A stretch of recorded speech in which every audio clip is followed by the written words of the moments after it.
makom tajrid itu tidak mungkin ya diberikan pada orang-orang yang masih ketinggalan sholat berjamaah fardu. Al-Imam Athaillah Sikandari dalam hikamnya beliau mengatakan juga la tastabti minhun nawal walakin istabti min nafsika wujudal iqbal.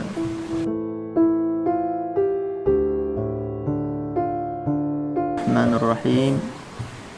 Alhamdulillahi rabbil alamin wa bihi nasta'in. Wassalatu wassalamu ala asyrafil mursalin nabiyyina Muhammadin wa ala alihi at-tahirin at-tayyibin wa ala sahabatihi al-ghurril mayamin wa man tabi'ahum bi ihsanin ila yaumiddin. Subhanaka la ilma lana illa ma 'allamtana innaka antal alimul hakim. Rabbi shrah li sadri wa yassir li amri wahlul 'uqdatam min lisani yafqahu qawli. Rabbi yassir wa la tu'assir wa bitammim li bil khair. Allahumma saddid lisani wa akhlis amali bi rahmatika ya arhamar rahimin. Ini muqaddimah keempat insyaallah yang terakhir untuk memberikan wawasan, memberikan nasihat ilmu dari para sholihin, para aulia, para ulama radhiyallahu anhum ajmain, berkaitan dengan masalah makom asbab dan makom tajrid. Makom asbab dan makom tajrid itu betul-betul ada, memang dikatakan oleh para aulia. Perkataan para aulia itu ya pasti nyata. Nah, hanya saja orang ini banyak salah memahami dalam makom tajrid, sehingga mereka ini seakan-akan mengatakan bahwa makom tajrid itu ya disematkan pada orang yang ya, tidak zahir usahanya, hanya duduk saja di rumah, tapi rezekinya dimudahkan, atau lebih dimudahkan duduk dibanding yang lain, kasabnya tidak zahir. Nah ini tidak betul seperti itu. Makom tajrid itu tidak mungkin ya diberikan pada orang-orang yang masih ketinggalan sholat berjamaah fardu. Tidak mungkin diberikan pada orang yang meninggalkan sunnah Nabi yang muakkad, seperti ar-rawatib al-muakkadah yang 10 itu. Tidak mungkin diberikan pada orang yang meninggalkan sunnah Nabi yang diwajibkan, yang diikhtilafkan kewajibannya, seperti salat witir dan seterusnya. Nah, kadang-kadang orang ini sampai berani ya, kamu itu makom tajrid, padahal tahu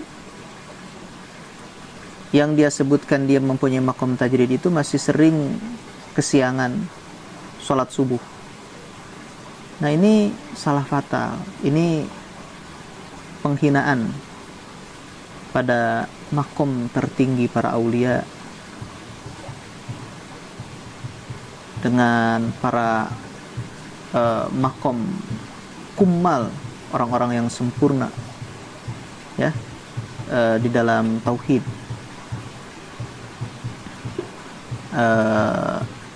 Seperti yang dikatakan oleh guru saya Ustaz Asif Abdul Qadir Jilani, mata'anallahu bituli hayati. Nah, beliau mengatakan seperti itu. Makanya selain membagi makom asbab dan makom tajrid, Al-Imam Athaillah Sikandari dalam hikamnya beliau mengatakan juga la tastabti minhun nawal walakin istabti min nafsika wujudal iqbal. Jadi jangan merasa kamu ini istibto, ya, menganggap lambat pemberian dari Allah Subhanahu wa taala. Kapan Allah Subhanahu wa taala? Masih seperti itu. Ini bukan orang yang sempurna. Dalam tauhid mendekati sempurna aja enggak. Kalau masih mengatakan, kapan ya Allah kasih rizki? Kapan ya Allah mau bayarin utang saya? Dan seterusnya lah, semacam-macam itulah. Nah, jangan seperti itu, kata beliau. Walakin istabti, kalau mau menyematkan istibto itu jangan ke Allah. Kok lambat amat? Jangan ke Allah. Nah, tapi istabti min nafsika, dari dirimu wujudal iqbal. Kapan saya ini iqbal pada Allah Subhanahu wa taala? Dengan hati saya, ya, dengan sir saya, dengan ruh saya. Nah, seperti itu. Nah, ini menandakan bahwa, ya, makom tajrid ini adalah makom suluk, maksudnya sayrul batin, perjalanan batin menuju Allah Subhanahu wa taala yang sempurna. Nah, tajrid itu seperti dikatakan, ya, dalam dari sigotnya masdar, dari jarroda, yujarridu tajrid, artinya mengkosongkan. Tajarroda, kosong. Tajrid, mengkosongkan. Mengkosongkan apa? Masih wallah, selain Allah dari kalbunya. Makanya kalau dia istibto, masih mempertanyakan kapan nih pemberian datang, itu cacat sayur batinnya, cacat suluknya, bukan dia makom tajrid. Nah, kalau sudah mengetahui dia bukan di makom tajrid, ya, walaupun dia belajar suluk, ya, dia punya guru, nah, berarti dia harus mengambil makom asbab, atau mengambil makom asbab itu tidak dilarang, tidak jelek, bahkan bagus. Soalnya ada orang yang melarang itu, menganggapnya apa yang dikatakan di hikam itu tuh adalah khitab buat dia. Nah, padahal khitab-khitab di hikam ini adalah untuk orang-orang yang khusus. Makanya salah satu ba'dul masyayikh fil Iraq, Syekh Dzakir, beliau ketika mengajarkan hikam, ada beberapa hikam yang dilewat. Bukan nggak ngerti, tapi belum sampai pada makom ini, sehingga tidak patut dan tidak layak untuk menceritakan orang yang belum sampai pada makom tersebut. Sampai sini jelas mudah-mudahan, ya. Nah, dalam kesempatan ini saya ingin mengutip kalam ulama ahli sufi, para aulia, sedikit saja, ya, supaya jadi penerang di dalam masalah ini, supaya bisa memposisikan kita ini harus bagaimana, seperti itu. Nah, orang ini, perhatikan baik-baik, ya, dalam mencari rezeki, ya, dan dalam mendahulukan kasab dan tidaknya dibagi oleh para ulama, khususnya Al-Imam Al-Ghazali rahimahullahu ta'ala di dalam kitab Ihya-nya juz ke-8 halaman 300. Beliau mengatakan di sini, ya, nah, fal ihtimamu birrizqi qabihun bidawiddin. Jadi terobsesi mencari rizki siang dan malam, pagi dan sore, tidak tahu waktu, itu adalah qabih, suatu yang tercela bagi orang yang mempunyai agama, jadi serius dalam beragama. Nah, wa huwa bil ulama'i akbah. Nah, ihtimam tersebut, awas, bukan takasub, ini ibaratnya ihtimam. Ihtimam itu lebih dari sekedar takasub, mencari kasab, ya. Nah, dan ihtimam bi amri rizki pada ulama itu, ulama siang, malam, pagi, sore, mencari rizki, itu lebih jelek lagi. Kenapa? Karena syarat menjadi ulama itu li'anna syaratuhum al-qana'ah, harus qana'ah. Maka qana'ah ini kontradiktif dengan ihtimam. Nah, jadi al-qana'ah fi rizki itu kontradiktif dengan al-ihtimam birrizki. Beliau katakan wal alimul qani'u ya'tihi rizquhu. Orang alim yang mempunyai sifat qanaat itu, ya, yang mempunyai syarat alim itu, ya'tihi rizquhu. Lihat, Imam Ghazali ini bukan orang sembarangan. Beliau tidak bilang atahu rizquhu. Enggak, ya'tihi rizquhu. Maka fi'il mudhari akan selalu siang, pagi, sore, malam, selalu akan datang rizkinya, ya. Bahkan bukan sampai rizki dia aja, wa rizku jama'atin katsiratin in kanu ma'ahu. Bahkan rizki jamaahnya yang bersamanya, sebanyak apapun. Makanya Imam Syarani sampai mengatakan setelah beliau dikasih doa oleh Nabiullah Khidir, Abul Abbas Balya bin Mulkan Al-Khadir alaihi salatu wassalam, ya, suruh dibaca, ya, doa tersebut di waktu pagi setelah subuh, dan beliau lepaskan wiridan-wiridan beliau yang suka baca. Beliau mengambil doa dari Nabiullah Khidir. Beliau mengatakan, ketika saya membaca ini, saya diberikan kelapangan rizki sehingga saya tidak bingung walaupun ahli Mesir itu semua keluarga saya. Sangat dahsyat, sangat luar biasa. Jadi warizku jama'atin katsir in kanu ma'ahu. Nah, kecuali, katanya ada kecuali, illa idza arada alla ya'khudha min aidin nas wa ya'kula min kasbih. Kecuali dia ini, usaha ini, karena tidak ingin mengambil harta atau makanan dari orang lain, pengen dari kasabnya, karena dia punya ilmu yang lebih dari orang yang suka memberi pada dia di dalam usaha. Ini beda lagi urusannya. Ya, artinya nggak jelek, bagus, bahkan bisa lebih bagus. Gimana niatnya? Paham sampai sini ya? Fadzalika lahu wajhun laikun bil alimil amilil ladzi sulukuhu bidzahiril ilmi wal amal. Nah, orang yang mengambil kasab seperti ini, kata Imam Ghazali, itu layak sekali bagi orang yang suluknya itu dengan dohirnya ilmu dan amal, tidak banyak dengan batinnya. Paham sampai sini ya? Ya, banyak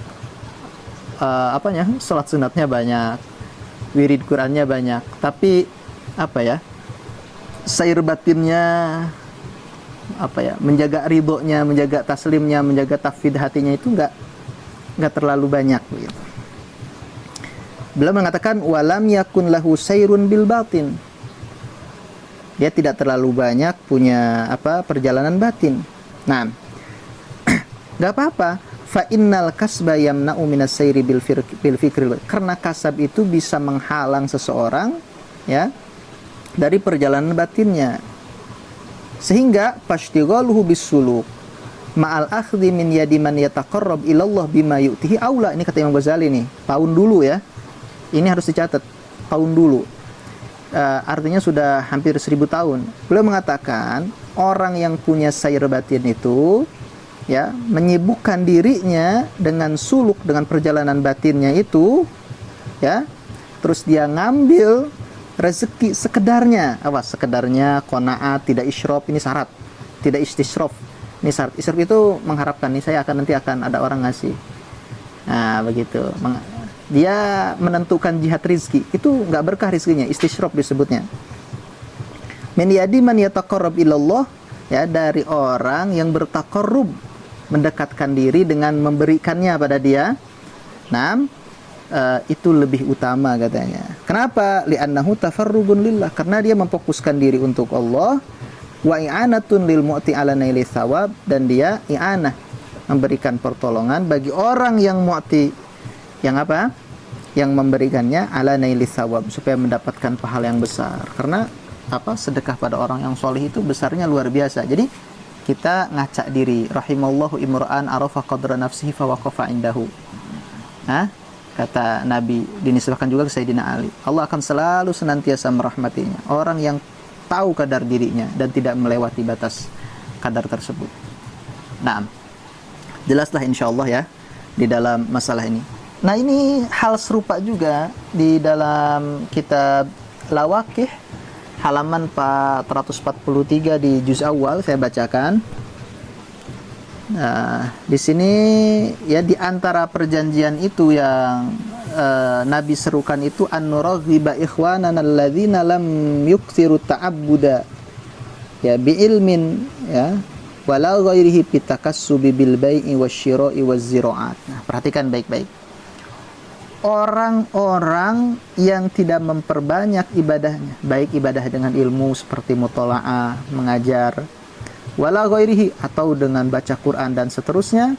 Nah, orang seperti ini harus takassub, harus mencari rizki, jual beli atau cocok tanam dan semuanya. Paham ya?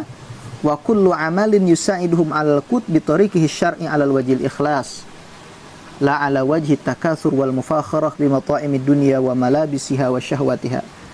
Harus jadi tuntut untuk mencari nafkahnya itu dengan jalan seperti tadi itu. Dan itu semua dilakukan dengan thariqah syar'i, jual belinya yang dengan ilmu fikihnya, terus dibarengi dengan keikhlasan. Nah, seperti itu. Jelas ya? Terus di dalam masalah ini itu bagi orang yang tidak banyak ibadah. Nah, tapi ini kan tahunan ya ke 11 inilah gitu ya, tahun 800 900 ya, bahkan ke sini. Jadi jauh dari Al-Imam Al-Ghazali, bedanya kira-kira 500 tahunan. Nah, dalam kitab ini ada seperti ini, wa qad sami'tu Sayyidi Aliyanil Khawas rahimahullahu taala, ini terakhir ya, qad ta'ayyana at-takassubul yauma ala kulli fakirin wa faqih. Awas, kalau ada fakir dalam kitab itu maksudnya sufi. Nah, adapun sekarang orang fakih baik sufi itu bagusnya kasab aja katanya. Nah, ini kayak berlawanan dengan yang dikatakan oleh Al-Imam Al-Ghazali. Sama-sama sufi, tapi ya ini pertama beda zaman. Yang kedua, beliau ini bukan berlawanan, beliau ini hanya mengizinkan. Yang tadinya Imam Ghazali ini kurang mengizinkan karena itu bisa mengganggu sair batinnya. Nah, beliau ini mengizinkan karena pada zaman beliau ini sudah beda. Beliau katakan li adami man yatafaqqadahum bil birri wal ihsani fi hadzal zaman li qillatil makasib. Beliau katakan kenapa seperti itu? Karena orang yang memberbuat baik bil birri wal ihsan pada orang-orang tersebut yang soleh ini sudah tidak ada, bisa dikatakan tidak ada zaman sekarang itu. Adapun yang memberi, dia dagang, memberi karena ingin didoakan, memberi karena ingin akhiratnya itu hampir nggak ada. Jadi berinya itu sedekahnya itu tijaroh, dagang ya. Nah, saya hanya mengatakan, jadi antum fakir itu maksudnya sufi yang punya sair batin itu tidak ada salahnya untuk ketika usaha di zaman sekarang itu dengan thariqah agama ala wajhil ikhlas. Sampai sini jelas ya? Tidak apa-apa. Dan semuanya baik, apalagi ulama, apalagi para sufi kayak gitu, yang biasa-biasa saja, umat Islam ini dituntut untuk tidak ihtimam bi amri rizki. Nah, di antara cara tidak ihtimam bi amri rizki ini membaca doa-doa aulia ya, yang di dalamnya ini terdapat faidah yang besar dan mendorong keyakinan ya, menarik energi yang luar biasa, ya, ketenangan yang luar biasa. Nah, ini mudah-mudahan manfaat ya, khususnya bagi saya, umumnya bagi para mustafidin. Akhirul kalam, billahi taufiq wal hidayah. Assalamualaikum warahmatullahi wabarakatuh.